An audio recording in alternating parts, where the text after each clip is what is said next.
Hello guys, ഇന്ന് നമ്മളൊരു മാങ്ങാ ചമ്മന്തിയാണ് ഉണ്ടാക്കുന്നത്. അതിനുവേണ്ടി നമ്മൾ നമ്മുടെ മുറ്റത്തെ സ്വന്തം മൂവാണ്ട മാവിൻ്റെ ഒരു മാങ്ങ എടുത്തിട്ടുണ്ട്. പിന്നെ മാങ്ങയുടെ അത്രയും പോകുന്ന ഒരു തേങ്ങയും എടുത്തിട്ടുണ്ട്. ഇനി നമുക്ക് നമ്മുടെ മാങ്ങയും തേങ്ങയും കുഞ്ഞു കുഞ്ഞു കഷ്ണങ്ങളാക്കി കൊത്തി അരിഞ്ഞ് എടുക്കാം.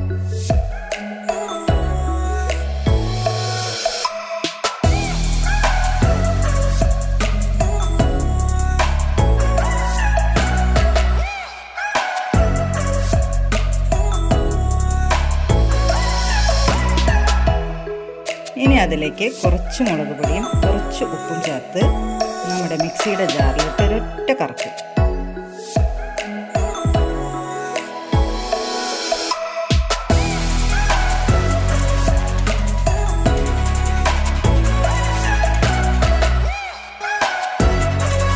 ഏറ്റവും സിമ്പിളായിട്ടുള്ള നമ്മുടെ മാങ്ങാ ചമ്മന്തി ഇവിടെ റെഡി ആയിട്ടുണ്ട്.